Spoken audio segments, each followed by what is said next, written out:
तरह से आप जानते हैं कि आरजेएस जो है उन दिवंगत महापुरुषों को भी याद करता है और साथ ही साथ उन पूर्वजों को भी याद करता है।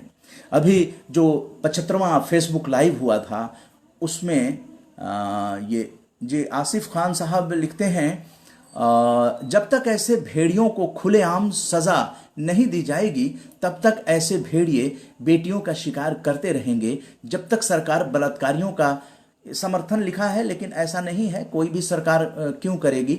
जब तक इन भेड़ियों का मनोबल बढ़ता रहेगा, ज़रूरत है देश के लोग जागरूक हों और सरकार पर दबाव बनाया जाए। मन्ना जी आपकी जिम्मेदारी समझते हुए लोगों को अपनी जिम्मेदारी समझते हुए जागरूक कर रहे हैं, हमें इनका साथ देना होगा। सुनो द्रौपदी शस्त्र उठा लो, अब गोविंद न आएंगे। तो आसिफ खान साहब आरजेएस फैमिली से जुड़े हुए हैं।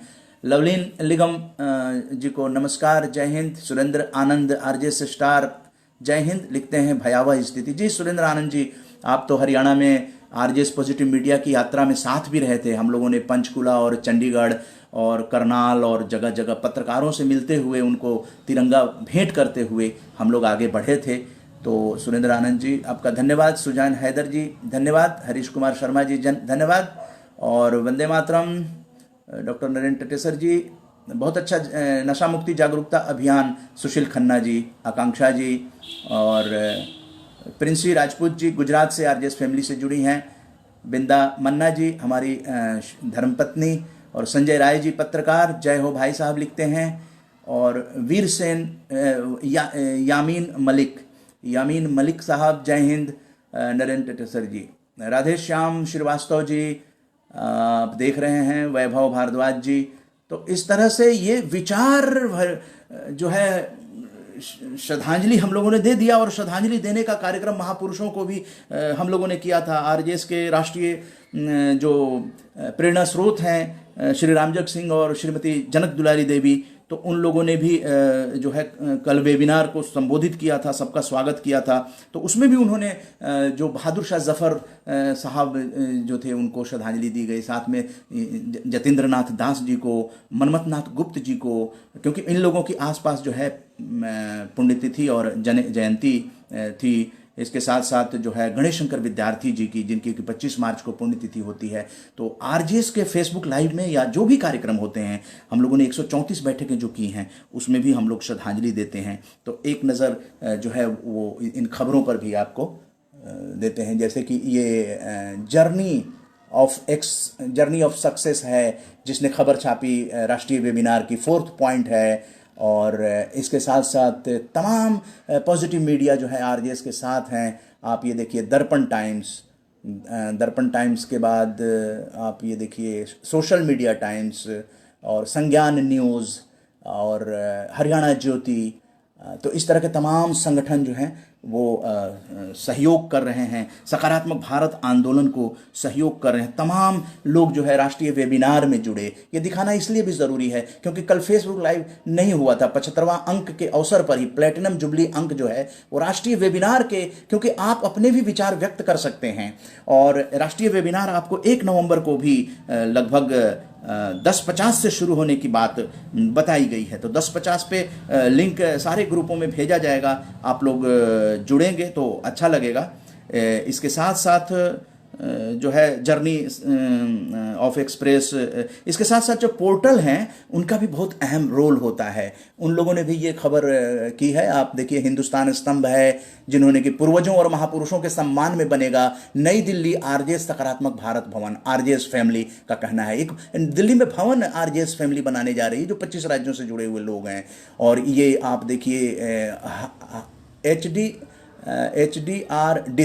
एचडीआर डिस्क ने खबर भेजी, संज्ञान न्यूज़ ने अखबार में भी खबर लगाया और ये पोर्टल पे भी लगाया। इसके साथ साथ खबर संसार जो है बिहार का और पॉजिटिव मीडिया है, उन्होंने भी ये खबर। तमाम इस तरह से सकारात्मक भारत आंदोलन जो है वो लोगों तक आप लोग ही पहुंचा रहे हैं।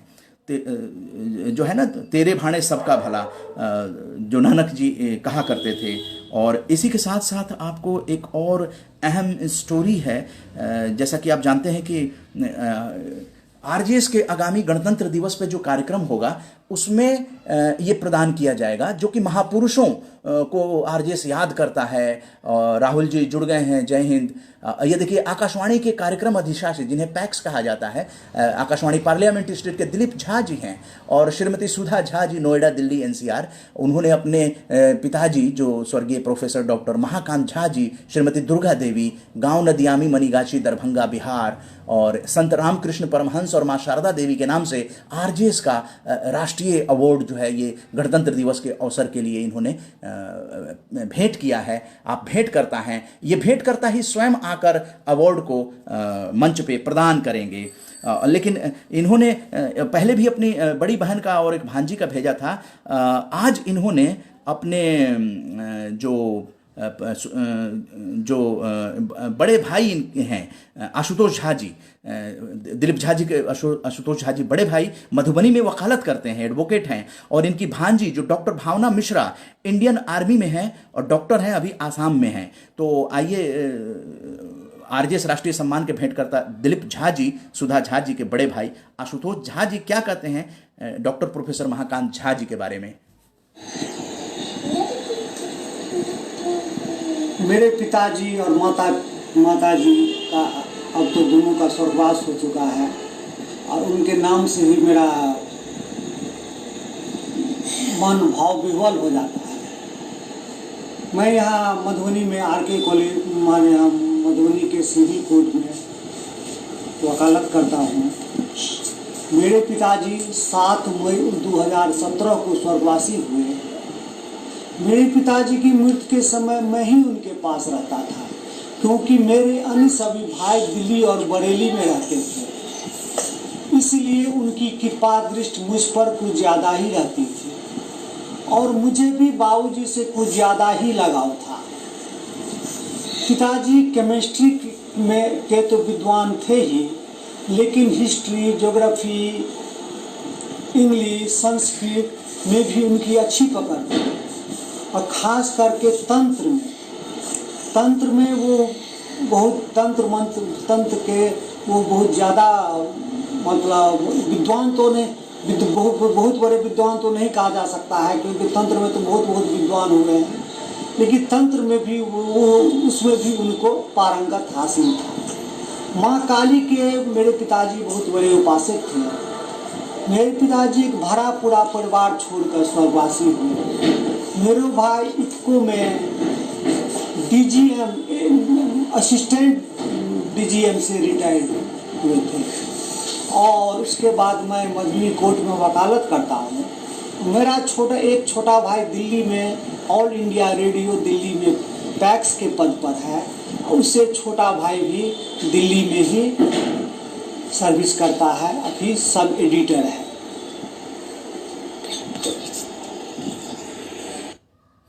जी हाँ, तो ये आशुतोष झा जी थे जो आरजेएस राष्ट्रीय सम्मान के भेंट करता हैं, उनके बड़े भाई अपने पिताजी के बारे में जो भी वीडियो आ रही है आप लोगों पर पहुंचाई जा रही है।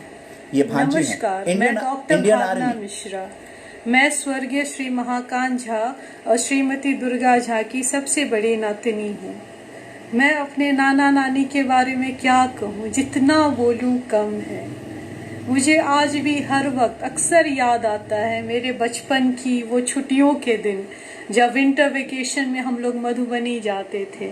मेरे नाना नानी बहुत प्यार करते थे हम लोगों से। मेरी नानी रोज सवेरे जाकर के मेरे लिए गन्ने खरीद के लाती थी, जिसे मैं दिन भर चबा चबा के खूब खाती थी। मुझे बहुत अच्छा लगता था।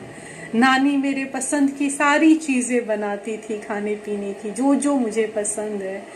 जाड़े के टाइम में हमारे यहाँ मिथिला में बगिया खाने का रिवाज है।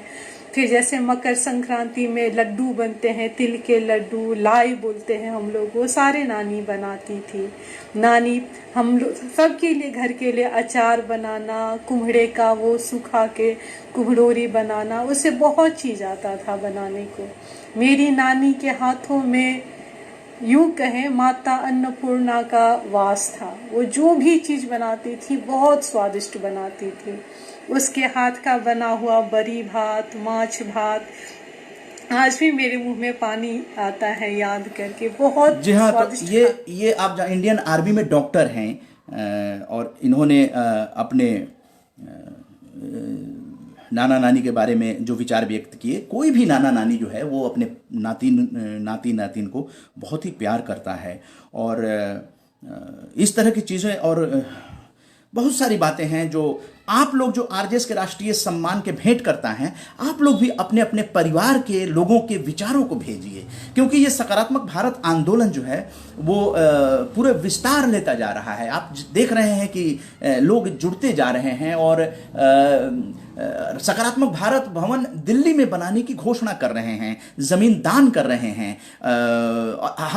हर तरीके से सहयोग करने को आ रहे हैं। अभी तक हम लोगों के दिमाग में इस तरह की बातें नहीं आई थी, लेकिन जिस तरह से सकारात्मक भारत आंदोलन ने गति पकड़ा है, जिस तरह से इसके कार्यक्रम को लेकर और जो सकारात्मक भारत है वो सबको बहुत अच्छा लग रहा है। इसमें हम लोग महापुरुषों को याद करते हैं, अपने पूर्वजों को याद करते हैं। इससे बड़ी बात और क्या हो सकती है? इससे बड़ी बात, क्योंकि नई पीढ़ी जो है आपके ही परिवार के बॉन्ड को मजबूत करेगी। उसको जानकारी तो दीजिए। जानकारी करने का मौका और प्लेटफॉर्म जो है आरजेएस मुहैया करा रहा है, क्योंकि आप जानते हैं कि देश से कनेक्ट करते हुए हम लोगों ने लगातार जो है 134 बैठकें, 150 बैठकें, और हम लोग समर्थन भी करते हैं। जो अच्छे कार्य करते हैं उनको समर्थन करते हैं। Heart care foundation of India का जानते हैं परफेक्ट हेल्थ मेला लगातार दिल्ली में हर साल किया जाता है। इस बार ऑनलाइन हो रहा है और हम लोग पिछले साल की तरह इस बार भी उस मेले को समर्थन दे रहे हैं। पुस्तक मेला, दिल्ली पुस्तक मेला, विश्व पुस्तक मेला, ट्रेड फेयर जो होता है 14 दिनों का, हम लोग आरजेएस पॉजिटिव मीडिया जो है वो समर्थन करते हैं उसको। सूरजकुंड मेला आप हरियाणा का जानते हैं, उसको हम लोग समर्थन करते हैं। ये स्वैच्छिक समर्थन होता है, उसके लिए किसी से पूछने की जरूरत नहीं है, उनको लोगों तक लाना। अब ये कोविड-19 पर थीम पर परफेक्ट हेल्थ मेला है, तो आप जानते हैं कि इसमें जानकारी जो है, क्योंकि लेटेस्ट डेवलपमेंट जो कुछ भी हो रहा है वो उस मेले से ऑनलाइन जो कुछ भी हम लोगों को मिलेगा उसको हम लोग आपको शेयर करेंगे।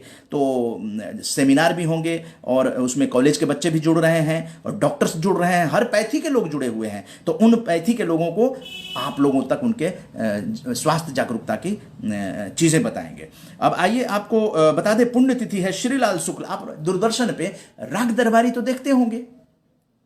अपने जमाने की बात कीजिए तो राग दरबारी जो है बहुत ही हिट हुआ करता था और लोग उसको देखते थे, क्या कटाक्ष हुआ करता था। तो ये सब श्रीलाल शुक्ल जी के दिमाग की उपज थी। क्यों ना आज 28 अक्टूबर 2020 28 अक्टूबर को आपकी पुण्यतिथि पर हम लोग श्रद्धांजलि देते हैं, जिसमें भारत सरकार ने डाक टिकट भी जारी किया था। तो ये जनरल नॉलेज का क्वेश्चन है कि राग दरबारी किसने लिखा, तो ये नई पीढ़ी तक पहुंचाना ही आप लोगों का फर्ज है। आप इस कार्यक्रम को अगर शेयर करते हैं तो आपसे बड़ा सकारात्मक व्यक्ति कोई नहीं होता है, क्योंकि इसमें सिर्फ मैसेज दिया जाता है और वो आपके मैसेज होते हैं। इसलिए निवेदन किया जाता है कि आप यहां पर अपने विचारों को से साझा कीजिए लोगों से, आपके क्या विचार हैं। जैसे ये श्रीलाल शुक्ल जी के बारे में राग दरबारी, बहुत से लोग हैं हमारी उम्र के जिन्होंने देखा होगा दूरदर्शन पे, राजनीतिक कटाक्ष कितने बेबाकी से उसमें आती थी, आप जानते हैं। और श्रीलाल शुक्ल जी ने राग दरबारी, मकान, सुनी घाटी का सूरज, पहला पड़ाव और अज्ञातवास जैसे उपन्यासों सहित एक नया हितोपदेश, स्वामी जी से भी ज्यादा स्वामी भक्त, निर्धन पड़ोसी की कथा, गिरफ्तारी आदि कहानियों में लोगों के आर्थिक शोषण का व्यंग्यात्मक चित्रण किया है। तो ये इसलिए इनके बारे में जानना नई पीढ़ी को भी जरूरी है। श्रीलाल शुक्ल 31 दिसंबर 1925 को आपका जन्म हुआ था। लखनऊ जनपद के समकालीन कथा साहित्य में उद्देश्यपूर्ण व्यंग लेखन के लिए विख्यात साहित्यकार आप माने जाते रहे हैं। श्रीलाल शुक्ल 1947 में इलाहाबाद विश्वविद्यालय से स्नातक परीक्षा की पास किए और 1949 में राज्य सिविल सेवा में नौकरी शुरू कर दी। 1983 में भारतीय प्रशासनिक सेवा आईएएस से सेवानिवृत्त हुए और उनका विधिवत लेखन 1954 से शुरू होता है और इसी के साथ हिंदी गद्य का एक गौरवशाली अध्याय आकार लेने लगता है। उनका पहला प्रकाशित उपन्यास सुनी घाटी का सूरज 1957 और पहला प्रकाशित व्यंग अंगद का पांव 1958 में आया। स्वतंत्रता के बाद के भारत के ग्रामीण जीवन की मूल्य को परत दर परत उघाड़ने वाले उपन्यास राग दरबारी 1968 के लिए उन्हें साहित्य अकादमी पुरस्कार से सम्मानित किया गया। उनके इस उपन्यास पर एक दूरदर्शन धारावाहिक का भी निर्माण हुआ। श्रीलाल शुक्ल को भारत सरकार ने 2008 में पद्म भूषण पुरस्कार से सम्मानित किया। तो ऐसे थे श्रीलाल शुक्ल जी। और दूरदर्शन से तो इशाक खान जी भी जुड़ गए हैं, आरजेएस फैमिली से जुड़े हुए हैं इशाक खान जी, और आरजेएस की बैठकों में और आरजेएस के राष्ट्रीय कार्यक्रमों में इशाक खान जी हिस्सा भी लेते रहे हैं। तो बहुत बहुत धन्यवाद आप लोगों को। इस तरह से जुड़ते रहिए और हम लोग इन महापुरुषों के जरिए कहीं ना कहीं देश को एक दिशा देने का प्रयास कर रहे हैं कि हमें किसी भी व्यक्ति के सकारात्मक कार्यों को भूलना नहीं है। अगर वो साहित्यकार है, अगर वो पत्रकार है, अगर वो कलाकार है, तो वो आप लोगों तक पहुंचना चाहिए। इस तरह के साहित्यकार जो है देश को दिशा देते हैं। जैसे कि एक सैनिक की आखिरी चिट्ठी क्या है दर्द सैनिक का, वो सैनिक क्या सोचते हैं, जब तक हम उस पर चर्चा नहीं करेंगे तो सीमा पर बैठा हुआ सीमा का सैनिक, देखिए हमारे पीछे आप बैकग्राउंड पे देख रहे हैं राजा तनेजा जी की आरजेएस फैमिली को भेंट। यहां पे तिरंगे की रक्षा करने वाले ये सैनिक हैं, इनके हाथ में आप देखिए ये बंदूक है, सीमा की रक्षा करने वाले। या हमारे मोहल्ले की, गांव के जो सिपाही होते हैं, जो पुलिस होते हैं, उन सबको, और बुद्धिजीवी आप देखिए, ये कलम के सिपाही जैसे पत्रकार ही नहीं, जो बुद्धिजीवी हैं, जो चिंतक हैं, जो समाज सुधारक हैं, जो समाज सेवी हैं, जो समाज की चिंता करते हैं, कलम से, अपनी लेखनी से बहुत सारे काम सरकारों तक वो जानकारी पहुंचाते हैं, वो सभी लोगों को शामिल किया गया है जो तिरंगे की रक्षा कर रहे हैं। तो सैनिकों को लेकर हम लोगों को बार बार चर्चा करनी चाहिए। सैनिक सोचता क्या है, वो बंदूक लेकर हमारी आपकी रक्षा कर रहा है, उसके बारे में उसको सम्मान जो है वो मिलना चाहिए। और मैं और वो जो आरजेएस स्टार है प्रखर वार्ष्णेय और ब्रह्मानंद झा, आरजेएस स्टार ब्रह्मानंद झा, इन लोगों ने एक सकारात्मक कोशिश की। ये लोग काफी सालों से 2017 से आरजेएस फैमिली से जुड़े हुए हैं और अपनी अपनी पत्रकारिता के साथ साथ इस तरह के मैसेज देने वाले मैं और वो, एक सैनिक की आखिरी चिट्ठी, इमोशनल पोएम बाय अभिषेक, मैं और वो, ये सैनिक की आखिरी चिट्ठी क्या है आपसे रूबरू कराते हैं। हाल फिलहाल में चीन की जो घटना हुई उस सबसे तो हम लोग अवगत ही हैं। तो उस चीन की घटना के दौरान काफ़ी जो जवान शहीद हुए थे, उसमें मेरे दोस्त भी शहीद हुए। तो उनके घर में जब उनका सब बच्चों को जो सामान आया, तो उस सामान के साथ एक चिट्ठी भी आई। वो चिट्ठी उनके घर वालों ने पढ़ी। कल जब मैं उनके घर वालों से मिलने गया तो वो चिट्ठी मुझे भी पढ़नी मिली। मैं चाहता हूँ कि आप सब वो चिट्ठी एक बार सुने कि उस चिट्ठी में क्या लिखा गया है। कि पिताजी आशा करता हूँ कि सेहत आपकी खैरियत ही होगी। पिताजी आशा करता हूँ कि सेहत आपकी खैरियत ही होगी।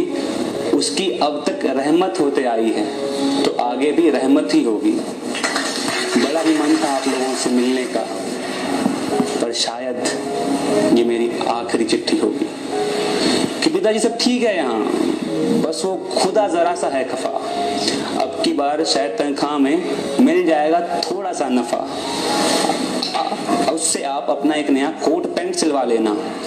कह देना छोटू से कि उसके कंप्यूटर का तोहफा अब की बार पक्का। मैं रहूं या ना रहूं, आप लोगों की ख्वाहिशें सभी पूरी होंगी। भारी दिल से ये कहना पड़ रहा है कि ये मेरी आप लोगों की आखिरी चिट्ठी होगी। माँ से किया कि तंदुरुस्त था उसका बोलूं, याद आप लोगों को भी कितनी आती है, चंद शब्दों में कैसे बोलूं। वैसे तो बड़ा मजबूत हूं मैं, जब जो खोलता हूं वॉलेट तो तस्वीर देख मन करता है कि जी भर के रो लूं।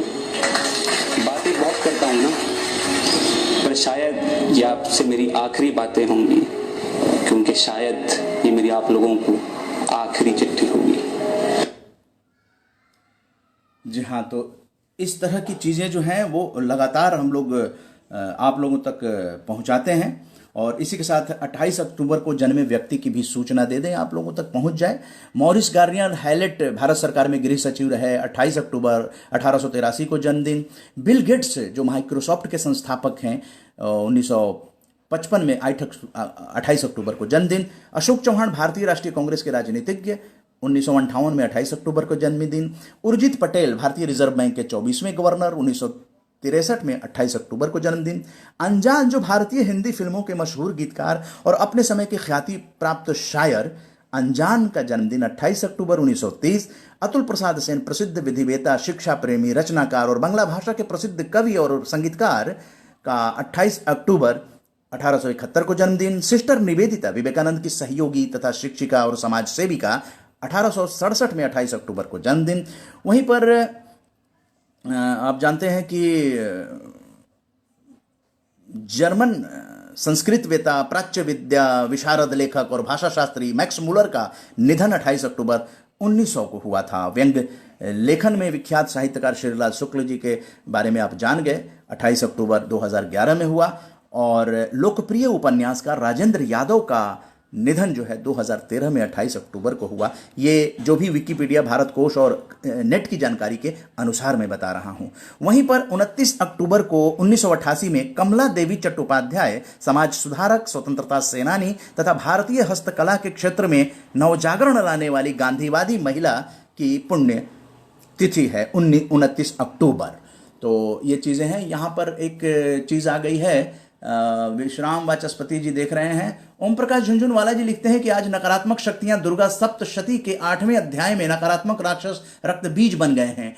उनके विनाश के लिए हमें अपनी समग्र सकारात्मक शक्तियों माता के साथ समन्वय करना होगा, तभी माता श्री हमारी रक्षा करेंगी। और लिखते हैं आगे कि हम 10 सैकड़ों के लिए माता श्री की चरणों में मौन अपनी सकारात्मक सोच को समर्पण करेंगे तो एक बड़ी शक्ति बनेगी, हम सफल रहेंगे। जय मां भारती। रमन कोहली जी, जय हिंद। और आगे बढ़ते हैं। स्टोरी आप लोगों के लिए और भी है। मेरे ख्याल से जो लोग लेट जुड़े हैं उनको बता दें कि आज हम लोगों ने कोरोना योद्धा जो दिल्ली में फोटोग्राफर मुकेश कुमार जी थे, कोरोना से आज उनका 6 बजे निधन हो गया, तो उनको हम लोगों ने श्रद्धांजलि दी और उन पर विचार विमर्श किया गया। उनके परिवार की आर्थिक सहायता के बारे में बातें की गई। वहीं पर जो फरीदाबाद, बल्लभगढ़ जो फरीदाबाद और निकिता जो कॉलेज से बाहर निकल रही थी, उसको एक अपराधी किस्म के मानसिक विकृति के शिकार युवक ने गोली मार दी थी और उनका निधन हो गया, वो वीरगति प्राप्त कर गई। तो इस तरह के समाज को नकारात्मकता से कैसे निकाला जाए, मानसिक विकृति किस तरह से दूर की जाए, इस पर आप लोग भी विचार विमर्श कर लीजिए।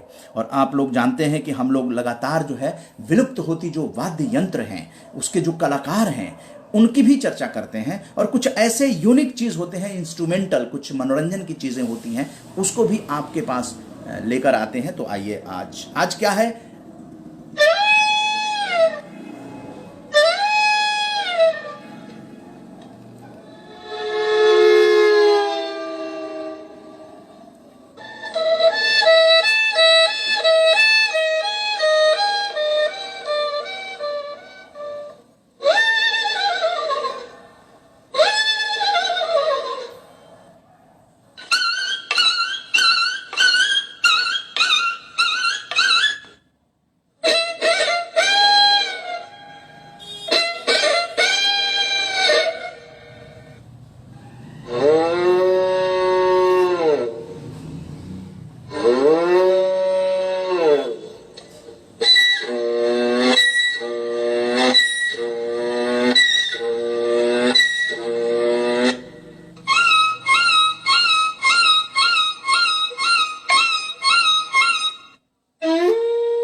जी हाँ। तो ये छोटा सा क्लिप जो है आरजेएस की रिसर्च टीम ने भेजा था और आप तक एक और रिसर्च टीम है। इस तरह के जो अद्भुत वाद्य था, अद्भुत एक आवाज़ निकाली गई उसमें, साज और आवाज़।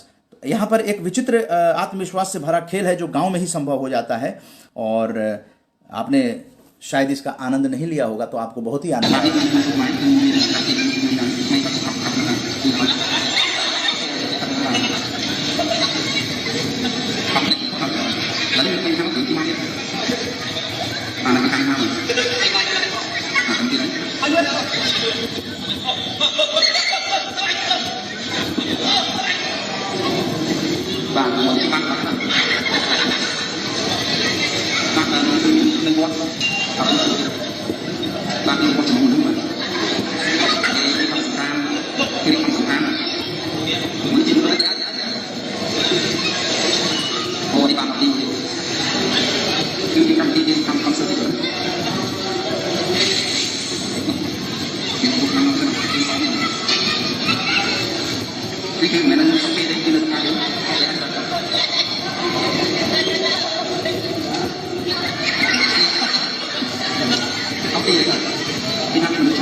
तो इस तरह से सीमित संसाधनों में भी लोग जो है कुछ मनोरंजन और कुछ रोमांचक खेल का नज़ारा लेते हैं। और आप जानते हैं कि अब समय समाप्त हो गया है और इस चीज़ को आपको दिखा दें, कल ये जारी किया गया। दिल्ली सकारात्मक भारत भवन और जिलेवार सहायता केंद्र के लिए सभी रंग बेरंग जरूरी, यानी कि सभी लोगों को, भारतीय जितने भी लोग हैं जो शायद इन चीज़ों को पूरा करेंगे और आगे चल के सकारात्मक भारत अपने और अपनों के लिए बनाया जाएगा। और ये सतत प्रयास है, सकारात्मक सोच जो है वो देश से कनेक्ट करता हुआ ये सतत प्रयास है। तो इसलिए चरैवेति चलते रहिए, इस आवाज को आगे बढ़ाते रहिए, अपने और अपनों के लिए है। तो नकारात्मकता जो है वो दूर हो सकती है। ऐसा कुछ नहीं है कि हम नकारात्मक बात करेंगे ही नहीं अपने किसी भी व्यक्ति से, तो कहीं ना कहीं कोशिश करें। हम लोग सीख रहे हैं, आगे चल के आपको अच्छा माहौल मिल सकता है। तो इन बातों की चर्चा हो गई। रमन कोहली जी जय हिंद, राहुल गौड़ जी जय हिंद, और ओम प्रकाश झुंझुनवाला जी लिख रहे हैं बहादुर बालक विजयी भवो। तो यहाँ पर एक ही चीज़ जो कह के मैं अपनी वाणी को विराम दूंगा कि सकारात्मक भारत भवन नई दिल्ली में बनेगा, मुख्यालय होगा, और वहाँ से पूरे भारत के अंदर डीएम से कनेक्ट करता हुआ जो है वो सहायता केंद्र बनेगा, जिला सहायता केंद्र। जिला सहायता केंद्र में है कि अगर आरजेएस फैमिली को कोई परेशानी होती है तो जो आरजेएस फैमिली के लोग हैं, क्योंकि सभी को नहीं पता होता है कि सहायता कहाँ से मिलेगी, कैसे एम्पावरमेंट होगा, सरकार की कौन सी योजनाएं चल रही हैं। तो ये एक बड़ी लंबी चौड़ी प्रक्रिया है। और फिलहाल हम लोग आरजेएस के राष्ट्रीय सम्मान जो है वो घोषित कर रहे हैं लगातार। 40 से ज़्यादा सम्मान जो है वो आ गए हैं। कुछ लोगों के फोटोग्राफ्स नहीं आने से वो रिलीज नहीं हो पा रही हैं। तो वो लोग, क्योंकि बड़े जब इस कार्यक्रम को हाथ में लिया गया तो अजीब अजीब चीज़ें देखने को मिली कि अपने माता पिता का फोटो धूल फांक रहा था लोगों के घर में, उनको उन लोगों ने निकाला। और कई लोगों के तो फोटोग्राफ्स है ही नहीं। उस ज़माने में शायद फोटोग्राफी भी नहीं थी, मोबाइल नहीं था, लोग संजो कर नहीं रखते थे। लेकिन अक्सर हाँ घरों में माता पिता के फ़ोटो हैं, दादा दादी के फ़ोटो संभवतः कम है, लेकिन वो फ़ोटो धूल फांक रहे हैं। वो पता नहीं है कहाँ पर है वो फ़ोटो। तो ये एक जानकारी, नई जानकारी मिली कि हम अपने माता पिता को इतना भूल चुके थे। तो बताइए नई पीढ़ी क्या याद रखेगी? हम लोगों को स्वयं नहीं याद रखेगी। तो ये याद रखने के लिए, क्योंकि जो सकारात्मक भवन बनेगा वहाँ पर ये जो प्रशस्ति पत्र होगा गणतंत्र दिवस के अवसर पर जो प्रदान किया जाएगा वो वहाँ पे प्रदर्शित किया जाएगा। वहाँ पे वो जीवनी जो है पूर्वजों की और साथ में महापुरुषों की और भेंटकर्ता के बारे में वहाँ पे फोटो के साथ जानकारी दी रहेगी। इतना बड़ा काम, इतनी बड़ी सोच संभवतः आरजेएस ने एक अनूठी पहल की है। और ये प्रेरणा मिली है जो हम लोगों ने 134 बैठकों में, 150 लघु बैठकों में जो हम लोगों ने महान आत्माओं को, चाहे वो क्योंकि मृतात्मा जो है वो देव के समान हो जाती है। हर घर की मृतात्मा जो है वो देव के रूप में वो हो जाते हैं, देव बन जाते हैं वो। तो उन लोगों को हम लोगों ने याद किया है 5 सालों तक। उसी का आशीर्वाद जो है आरजेएस फैमिली पर इस रूप पे बरस रहा है। और ज़्यादा कुछ न कहते हुए रोज़ाना सायं 8 बजे उदय मन्ना के जो फेसबुक पेज का है, अभी हम लोग उस पर आरजेएस पॉजिटिव मीडिया पे नहीं जा रहे हैं, अभी फिर वापस इसी पर आ गए हैं। और आप लोगों से हम लोग मिलेंगे सायं 8 बजे रोज़ाना। कोशिश रहेगी कि रोज़ाना मिलेंगे, नहीं तो ग्रुप में बता दिया जाएगा कि आज फेसबुक लाइव नहीं। हाँ, 1 नवंबर को फेसबुक लाइव नहीं होगा, ध्यान रखिएगा। 1 नवंबर को राष्ट्रीय वेबिनार है जिसमें आकर आज आप जो लिख रहे हैं वो वहां पर वीडियो में बोल सकते हैं। और राष्ट्रीय सम्मान के भेंटकर्ताओं को जो किसी कारणवश चाह कर भी नहीं जुड़ पाए थे, नेट की प्रॉब्लम हो सकती है, हमारी तरफ से भी कोई कमी हो सकती है, लेकिन वो जुड़ नहीं पाए। बाद में हमने खेद व्यक्त किया कि इसीलिए जल्दी में राष्ट्रीय वेबिनार 1 नवंबर को 10:50 पे किया जा रहा है। तो आप तैयार रहें। अगर सकारात्मक भारत आंदोलन के इतिहास का हिस्सा बनना चाहते हैं, भागीदारी करना चाहते हैं, क्योंकि राष्ट्रीय सम्मान के भेंटकर्ता तो भागीदारी कर रहे हैं, वो तो अपना एक इतिहास किताबों में दर्ज कराने जा रहे हैं। लेकिन आप उसमें भागीदारी नहीं तो हिस्सेदारी करने के लिए आगे आ जाइए, देश को दिशा देने के लिए। आपके अंदर जो क्षमता है, जो विचार हैं, उनको लोगों तक पहुंचाने के लिए आरजेएस के मंच का इस्तेमाल कीजिए, क्योंकि आरजेएस का अपना कोई एजेंडा नहीं है सिवाय सकारात्मक कार्यों के। आपके सकारात्मक कार्यों को यहां पे प्रदर्शित करने का ये मंच है। ये आपकी ही कविता, आपकी कहानी, आपके कोई कार्य कर रहे हैं, वो दिखाने का एक मंच है।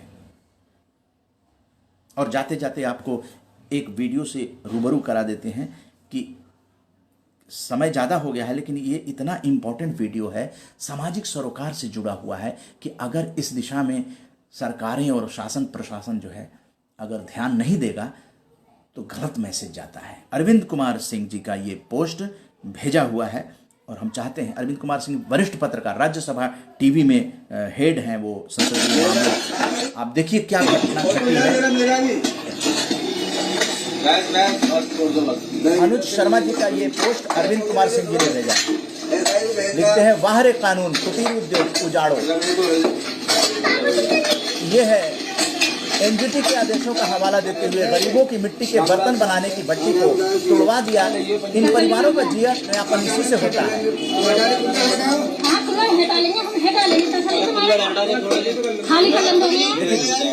दिवाली पर्व पर कड़ी मेहनत से कमाई पूंजी से साल भर गुजारा करते हैं।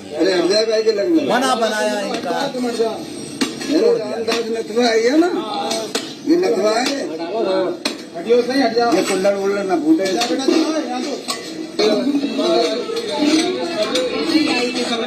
बाबू बता गरीब आदमी घर करके क्या करे, जो दिए मोबाइल से को हाँ दिए से इनको घर कहाँ है और कहाँ आके जब ना दिखा है उनका कुम्हार अंदर क्यों घल्ला है नन्ने।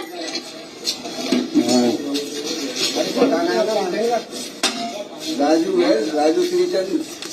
वहीं पर अरुण खरे जो पत्रकार, वरिष्ठ पत्रकार हैं, बालू माफियाओं का कुछ नहीं बिगाड़ पा रहा है एनजीटी। गरीबों की रोटी छीनना आसान है।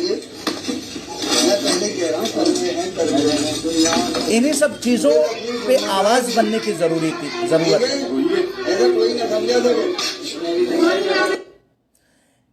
आप देख सकते हैं, बना बनाया किसी एक दिए बनाने वाला जो दीपावली में उसके काम आता, कितने उसके सपने होंगे। कानून का हवाला निश्चित रूप से दिया जाता है, लेकिन कानून के दायरे में कौन आने चाहिए, कौन नहीं आने चाहिए, अरुण खरे जी ने लिखा है। ये मैं नहीं कह रहा हूं। आरजेएस का ये मंच अपनी बात कहने का नहीं है, अपने तो सकारात्मक भारत आंदोलन की बातें, लेकिन इन बातों को दिखाने का मतलब है कि समाज कह रहा है। अरविंद कुमार सिंह जी ने इसको साझा किया है, जो राज्यसभा टीवी के वरिष्ठ पत्रकार हैं, जो आरजेएस फैमिली से जुड़े हुए हैं। अरुण खरे जी जो कि वरिष्ठ पत्रकार रहे हैं, हरिभूमि के ब्यूरो चीफ रहे हैं, और वो लिख रहे हैं इसके बारे में कि ये क्या हो रहा है, ये चीज़ नहीं होना चाहिए। संवेदना अगर खत्म हो गई, अगर इस तरह से जो क्या गलती किया उसने अपने घर में जो बनाया है, कानून के दायरे में कैसे क्या है क्या नहीं है वो अलग बात है, लेकिन जो दिखाई दे रहा है वीडियो में, उसके आधार पर अरुण खरे जी ने कहा है इसको हम लोगों को विचार विमर्श करना पड़ेगा, आवाज बननी पड़ेगी कि इस तरह की घटनाएं ना हो। शुतुरमुर्ग की तरह अगर जनता हर चीज देखते हुए, तो ये नकारात्मकता होगी और नकारात्मक समाज को फिर आप झेल नहीं पाएंगे। बहुत बहुत धन्यवाद आपका फेसबुक लाइव में जुड़ने के लिए।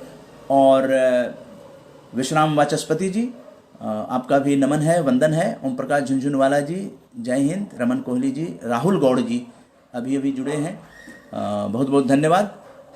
कल सायं 8 बजे, यानी लगातार रोजाना सायं 8 बजे सकारात्मक भारत आंदोलन के अंतर्गत, और 5वीं वर्षगांठ है, 5 साल से सकारात्मक भारत आंदोलन चल रहा था, फेसबुक लाइव का ये 76वां अंक आपके सामने प्रस्तुत किया जा रहा है। कल 77वें अंक के साथ उदय मन्ना फिर हाजिर होगा। तब तक हम अपनी वाणी को यहाँ विराम देते हैं और आप लोगों से अनुमति लेकर कल सायं 8 बजे मिलने की कोशिश करेंगे इसी उदय मन्ना के फेसबुक पे।